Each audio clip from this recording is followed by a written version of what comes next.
Hello everyone. कैसे हैं आप सब? बढ़िया। ठीक है।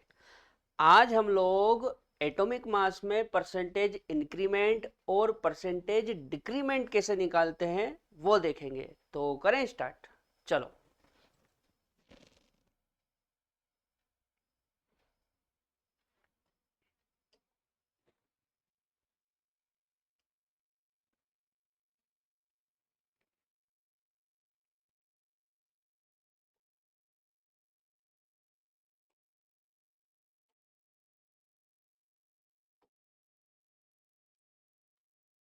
परसेंटेज इंक्रीमेंट और डिक्रीमेंट इन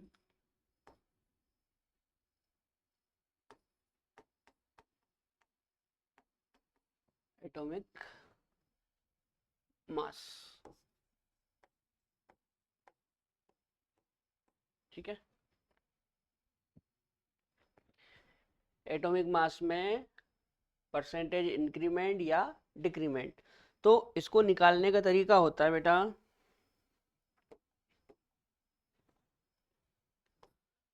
परसेंटेज इंक्रीमेंट बोल दो या डिक्रीमेंट बोल दो।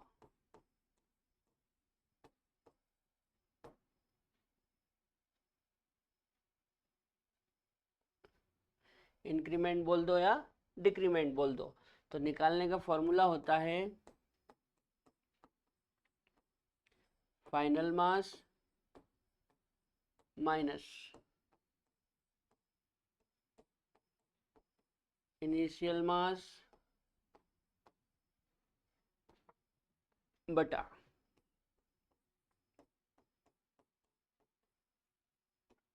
Initial mass into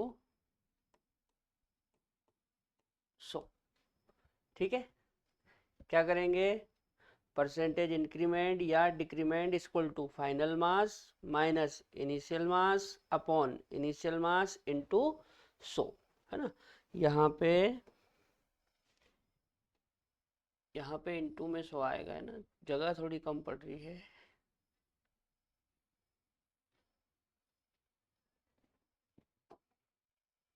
final mass minus initial मास, है ना, और इनटू में 100। ठीक है। चलो सवाल करें। यहाँ पे हमारे पास सवाल है, यदि न्यूट्रॉन्स का भार 2 गुना तथा इलेक्ट्रॉन का भार आधा हो जाए तो C12 का भार तथा भार में हुई प्रतिशत वृद्धि की गणना कीजिए। ठीक है। करें सोल्व। देखो, सबसे पहले तो आप इसको नोट करो, C12 और 6। ठीक है। अब आप मेरे को ये बताओ कि इसमें इलेक्ट्रॉन कितने हैं, तो 6 होंगे। प्रोटॉन कितने हैं, तो वो भी 6 होंगे। और न्यूट्रॉन कितने हैं, तो वो भी 6 होंगे। ठीक है। 12 माइनस 6 इक्वल टू 6। यहाँ तक कोई दिक्कत? अच्छा, इसका एटॉमिक मास कितना है? तो इसका एटॉमिक मास है बेटा 12, है ना। एटॉमिक मास कितना है? 12। अब क्या बोल रहा है कि न्यूट्रॉन का भार 2 गुना तथा इलेक्ट्रॉन का भार आधा, है ना। इसका मतलब ये है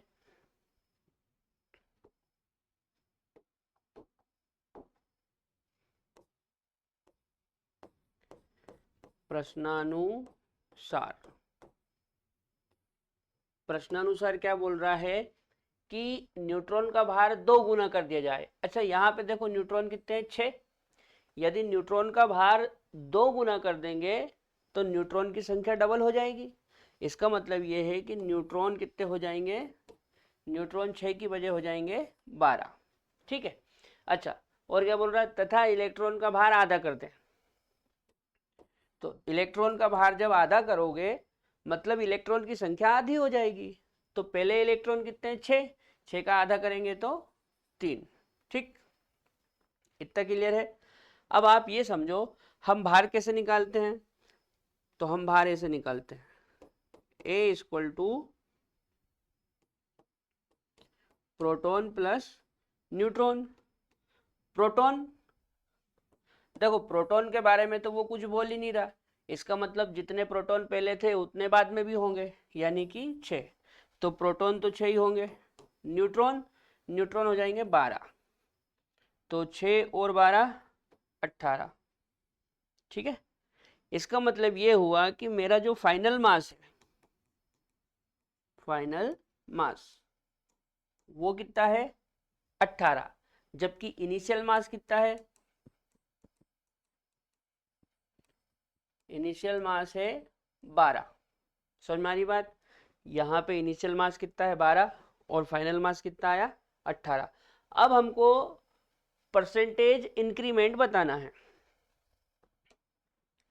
तो percentage increment equal to final mass minus initial mass बटा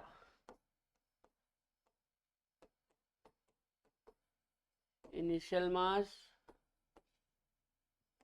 इंटू 100। ठीक है, अब हमारे प्रश्न में फाइनल मास कितना आया? 18, और इनिशियल मास कितना था? 12 बटा 12 इंटू 100।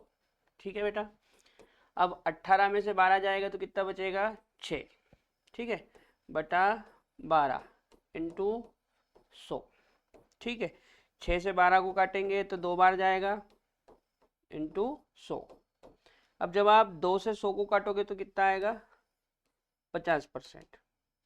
इसका मतलब ये हुआ कि कार्बन के एटॉमिक मास में 50% इंक्रीमेंट हुआ। कितना इंक्रीमेंट हुआ? 50%। देखो इधर, जैसे पहले एटॉमिक मास था 12 और बाद में कितना हो गया? 18। तो यहां से ये तो साफ साफ समझ में आ रहा है कि एटॉमिक मास बढ़ गया। भाई पहले 12 था, बाद में 18 हो गया, मतलब एटॉमिक मास बढ़ा। कितना बढ़ा? तो उसका आंसर है 50%। ठीक है, आगे बढ़े, एक बार नोट कर लो ये।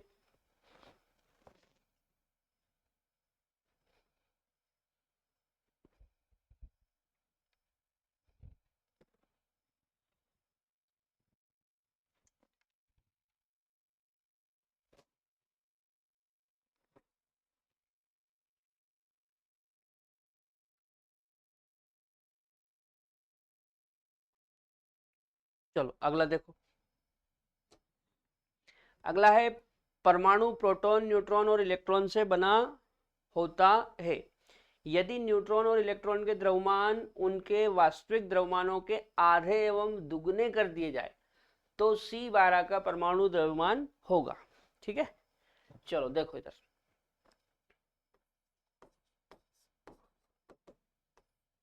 जैसे C12 और ये 6, अभी मैंने थोड़ी देर पहले ही बताया था, इसमें इलेक्ट्रॉन कितने होंगे? 6, प्रोटॉन भी 6 और न्यूट्रॉन भी 6।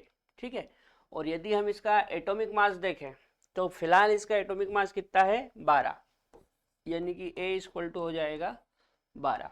ठीक, अब प्रश्नानुसार,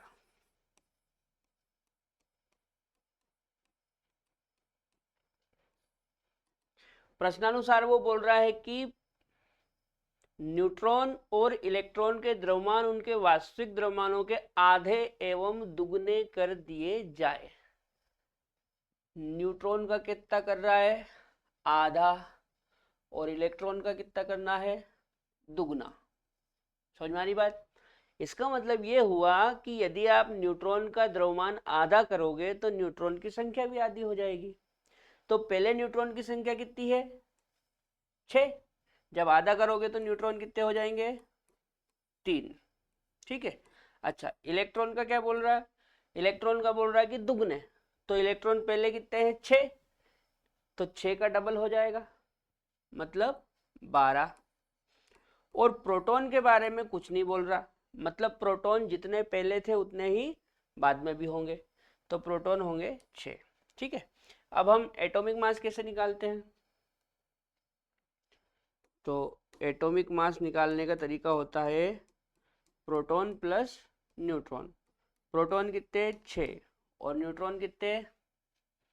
ये ले रहे हैं हम ना, ये 3 और ये 6, तो 3 इक्वल टू 9। ये आया हमारा फाइनल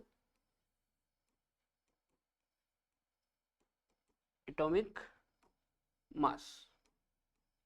ठीक है, अब यहाँ पे मेरे को साफ साफ समझ में आ रहा है कि पहले एटॉमिक मास 12 था, जबकि बाद में कितना हो गया? 9। इसका मतलब जो मास है वो कम हो गया। ठीक है भाई, सीधी सी बात है, पहले 12 था, बाद में 9 हो गया, मतलब कम हुआ। तो कितना कम हुआ वही हमको बताना है। ठीक है, चलो देखते हैं। तो यहां पे हम लिखेंगे percentage decrement, percentage decrement equal to final mass minus initial mass upon initial mass into 100। ठीक है, बताओ फाइनल मास कितना आया? 9। इनिशियल मास कितना था? 12 अपॉन 12 इंटू 100। एक बार चेक करें, इनिशियल मास कितना था? 12 है ना, ये इनिशियल मास है, इनिशियल मास। और फाइनल मास कितना? 9, मतलब कम हुआ, यानी कि डिक्रीमेंट निकालेंगे। तो 9 माइनस 12 अपान 12 इंटू 100। अब आप देखो, जब 12 में से 9 घटाओगे तो माइनस का 3 आएगा, है ना। 9 से 10 11 12 बटा 12 इंटू 100। जब आप 3 से 12 को काटोगे तो 4 बार जाएगा, है ना, 3 चुक 12 इंटू 100। और जब 4 से आप 100 को काटोगे तो ये आएगा -25%। 25 चुक 100 होता है ना, तो 4 से 100 को काटोगे तो 25% आएगा। अब ये जो माइनस आया ना बेटा, ये माइनस बता रहा है कि यहाँ पे डिक्रीमेंट हुआ है, मतलब कमी हुई है ना। इस चीज को सोल्व करने पे यदि प्लस आता है मतलब इंक्रीमेंट हुआ, वृद्धि हुई, और माइनस आता है मतलब डिक्रीमेंट हुआ, कमी हुई। तो कितनी कमी हुई? 25% की। ठीक है, आगे बढ़े। अगला देखो, यदि इलेक्ट्रॉन का द्रव्यमान आधा कर दे, प्रोटॉन का द्रव्यमान दुगना तथा न्यूट्रॉन का 3/4 कर दे, तो O16 का नया परमाणु भार होगा, है ना। चलो सोल्व करते हैं। पहले तो ये लिखा O16 और पैरों में 8 होता है। अब इस हिसाब से मेरे को बताओ, इसमें इलेक्ट्रॉन कितने? 8, प्रोटॉन भी कितने? 8, और न्यूट्रॉन कितने? 16 में से 8 गया 8, और एटॉमिक मास कितना? तो वो 16। ठीक है, अब प्रश्नानुसार,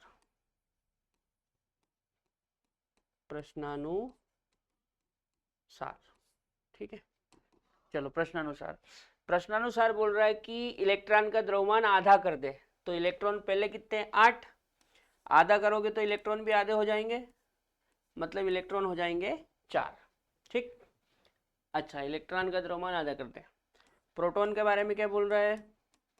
ऐसा बोल रहा है कि प्रोटॉन का द्रव्यमान दुगना, यानी कि प्रोटॉन की संख्या डबल हो जाएगी। तो पहले प्रोटॉन कितने थे? 8, 8 का दुगना करो तो 16। अच्छा, न्यूट्रॉन के बारे में क्या बोल रहा? न्यूट्रॉन का 3/4, कितना चौथाई? 3/4। 3/4 का मतलब समझते हो? 3/4 मतलब 3/4। 3/4 मतलब 3/4। अब ये 3/4 किसका? जो पहले था उसका। तो पहले कितना था? पहले था 8। ठीक है। अब 8 का 3/4 कैसे निकालेंगे? इस तरह से 3/4 इंटू 8। 4 से इसको काटोगे तो 4 दून,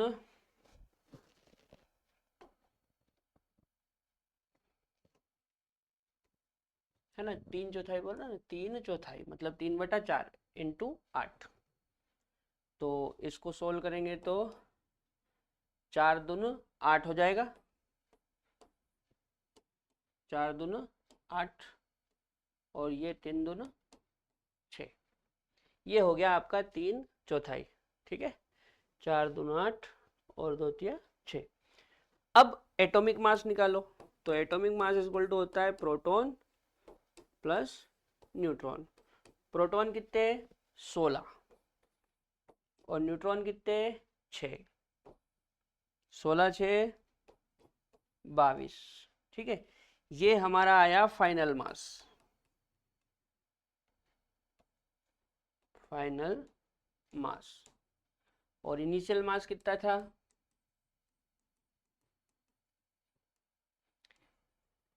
इनिशियल मास था 16। तो पहले था 16, बाद में हो गया 22। तो इससे ये तो समझ में आ गया कि मास में इंक्रीमेंट हुआ है, वृद्धि हुई है। ठीक है। अब कितनी वृद्धि हुई है वो सोल्व करना पड़ेगा। चलो देखते हैं।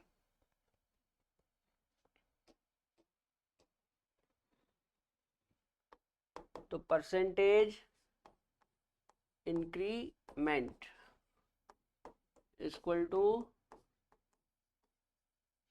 Final mass minus initial mass upon initial mass into 100।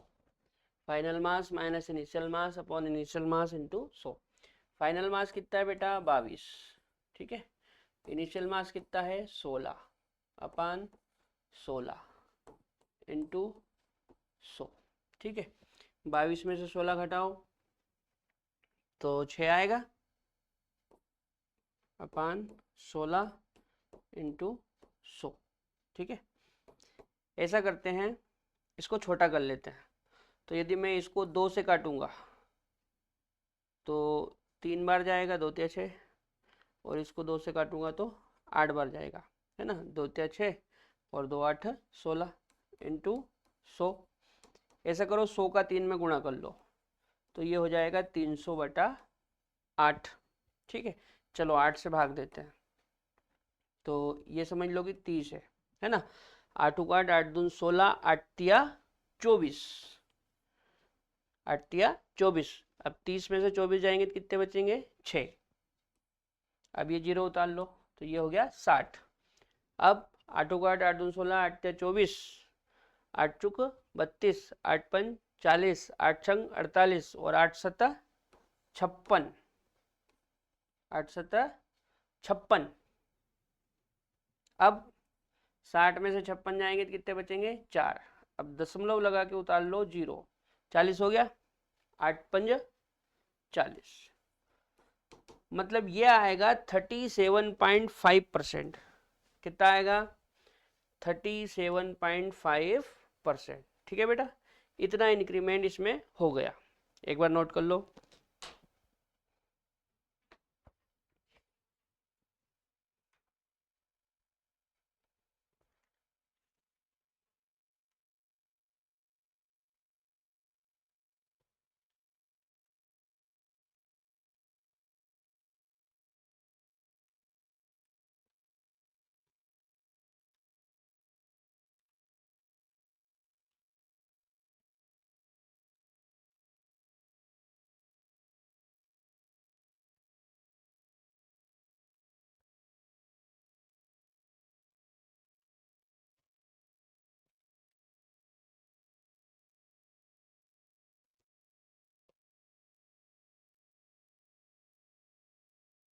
चलो इतना समझ में आ गया।